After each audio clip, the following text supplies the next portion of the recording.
doing something simple, for a guy like, hey, can you iron my shirt for me while I'm getting ready in the shower to go to your event? And it's like, I don't iron no shirt for no man.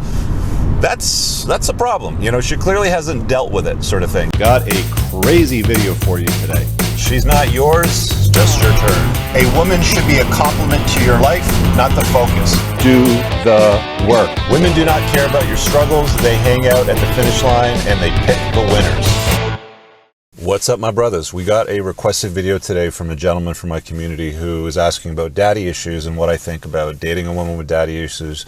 And he said, would it be okay if she's working on it? So I'm going to read a segment here from my new book on that very item because I put it in the red flag chapter as number 1. So let me just quickly read through this. What I'm going to do is I'm just going to give you some insight, some background. I'm going to share a personal experience that I had with daddy issues, and then I'm going to tell you what I think of this guy's question, whether or not I think it's a good idea or not. Anyway, so let's go to the red flag part. If she doesn't have a friendly relationship with her father or had an acrimonious relationship with him growing up, then she's likely going to have some variety of a daddy issue with it. So it doesn't matter if her mom pushed her dad out of the house, or he was absent, or he was a piece of furniture. Either way, any woman that didn't have a solid relationship with a strong, masculine, virtuous father in life will not value a masculine, virtuous alpha male. I'm assuming that you guys are operating more on the the positive side of the spectrum. You're alpha, you're not a beta soy. I know that there's some guys that kind of lean into both areas or might be working one area, but I mean, you will make exceptions. You will accept low-hanging fruit and deal with things like daddy issues if you don't have strong frame in the relationship. Anyway, let me carry on. If she didn't value her father, then what makes you think she'll value you? Listen, I've counseled hundreds, probably thousands of guys that tried very, very hard to rescue women with daddy issues, and it's never worth your time. Another important area of concern is women with daddy issues are often tied into borderline personality disorder, BPD. It's women with BPD that frequently originate from fatherless homes because it's really what ties into a fear of abandonment is the origin of it. The fear continues as they become adults, where they will presume that they will once again be abandoned. They then act out in such a way that will make abandonment certain. I'm going to say that again. They will then act out in such a way that will make abandonment certain. This is one of the key areas with women with daddy issues is the BPD component, because it's like a ride or die girl. I mean, she's either all in, super hot and warm, lovey-dovey and all that stuff, or she can be frigid, cold, and wicked. So they usually operate in some crazy extremes. BPD women are so dangerous because they operate in extremes. All right, we covered that. They can be freaks in the sheets and then a classy lady in the street. A BPD woman can quickly go from hot to frigid, cold. Okay, I covered that. They hook a guy by it's almost like an act. It's not even an act, but it comes off as caring, loving, nurturing in such a way that you're like, wow, a woman that finally gets me. I've never had this before. That's one of the key indicators that you might be dealing with some level of crazy. So one of the things that you want to ask her is, tell me about your parents growing up early on in the dating, because it helps you to identify women that might have a difficult relationship with their parents, more specifically their father. Remember, you've got 2 ears and 1 mouth, so use them in that ratio. A woman's father is her primary role model growing up and provides a foundation that governs her belief system and includes the lens in which she's going to view both men and women and how they should interact. The other thing that I added in here is that single mother households, especially feminist ones, tend to be a petri dish for today's women with daddy issues. A feminist identifying mother will instill toxic values in her daughter. Instead of valuing you as a masculine man, you'll be deemed as privileged, and there'll be a lot of pointing and sputtering and resentment for your masculinity. And then I get into after my divorce. Okay, so I'll talk about the personal experience that I had dating a woman with daddy issues, and then I'll let you know what I think about it, whether or not it's a good idea. In relation to the guy's original question. So let's start with that. So got divorced, and like an idiot, the first thing that I did is I started downloading the dating apps, and I got involved almost right away with a woman that had 2 kids in tow from a prior marriage. Now, nobody shows up with a t-shirt that says, hey guys, I've got daddy issues, look out for me. It just doesn't happen. So you've got to kind of get good at vetting for stuff like this. Now, let me just say this from the get-go. It may not show up immediately. It may not show up for a few months at a time, but again, asking that question early on as you're dating, what's your relationship with your old man like?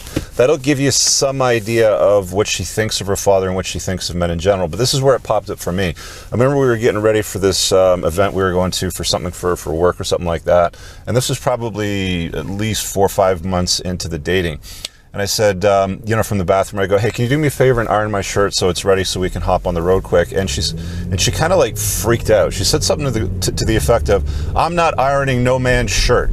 And I was like, I'm in the bathroom, I'm like thinking about this for a second. I'm like, excuse me? I'm like thinking in my head, what did I just hear there? So anyway, long story short, we expanded on it. And turns out she walked in on her father a few days or maybe a week after her mother died, I think it was, and found out that he had moved in a woman, and she walked in to her ironing her dad's shirts. So let me just rewind the story so you understand the origin of the daddy issues and how it often comes about with these women, because nobody volunteers this stuff early on. You know, it's stuff that you usually get as you kind of dive in to that rabbit hole of that relationship and see what you're really getting into, and you don't learn the facts of it until you really go deep. So what ended up happening was her mom was widowed with 3 kids. I think her mom's first husband died in a plane crash or something like that. He was a pilot or something to that effect. And the widowed mom, of course, finds a follow-up husband, round 2. Hypergamy doesn't care, so guy signs up for a single mom with 3 kids, and they have a 4th, which was my ex-girlfriend. So she has a pretty good relationship from what I understand with him, as I kind of asked all these questions growing up, but found out at some point that he was responsible for countless indiscretions, which I'm not going to get into. I don't know how true they were, or you really don't want to hear these details because she paints a pretty bleak picture, but countless indiscretions, let's call them. And he was misogynistic, mom was a angel, little feminist mother sort of thing, couldn't have done anything wrong. And anyway, she dies of, I think it was breast cancer or something, like some form of cancer, and she's in her early 20s, by about 22, 23, so early 20s. This goes down. She doesn't want to talk to her father. Her father moves in, some new woman pretty quickly, and all this stuff kind of like blows up, and she just has this like explosion and decides to go to Asia to teach English. And by the way, anytime you come across a woman that has run off to go and teach English in a different country, they're usually running away from something. I found this true time and time again from my experience. So just that's kind of another red flag, so watch out for that. I didn't put it in the book, but I just wanted to cover the main ones that expose you guys to the most risk. So anyway, that's the long story of it all. That was the origin of it. She obviously had issues with men. She hadn't spoken to her father for 20 years after that. She basically came back from Asia, married up the guy that pined for her in university, and popped out her 2.1 kids standard sort of deal, and then divorced him like 7 years later. That's when I got involved with this train wreck of a scenario. So long story short, my view is, to the original question the person asked, which was, what do you think of daddy issues? If she's working on it, should you make an exception for it? And my take is, spin those plates. And all that means is, if you meet a chick and she looks like she has daddy issues, the one that I dated said that she went to therapy for it. But I'll be honest with you, I didn't see any signs of her having dealt with that or putting it behind her, because resentment towards men, or doing something simple for a guy like, hey, can you iron my shirt for me while I'm getting ready in the shower to go to your event? And it's like, I don't iron no shirt for no man. That's a problem. She clearly hasn't dealt with it, sort of thing. So I would just plate him. I would just date him non-monogamously until you see obvious signs that she's dealt with the daddy issues and it's not going to invite problems into your life. Why would you want to invite that into your life? If you're an older, seasoned gentleman and you've got your act together, you got your money right, you're a high-value guy, and you should be spoiled for choice at that point, fine, date him if you want. If you want that crazy, daddy issues sort of chick, sort of sex, go for it. But unless she's working on her problems, she will make her problems your problems at some point during the relationship. It's not that, it's not like you can't have a relationship with a chick that has problems like this. You can. It's just you're going to find it incredibly difficult and exhausting to manage the relationship, and it's going to come at you know, the costs of perhaps robbing some of your joy, some of your sanity, and some other things that come with that.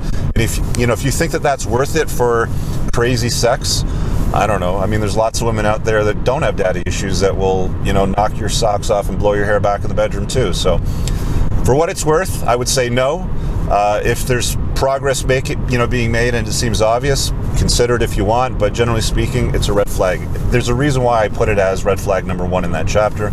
If you want to grab my book, it's pinned in the top comment. There's 20 red flags in that chapter, and there's loads of other information in the book that will help you guys level up your level of understanding and awareness.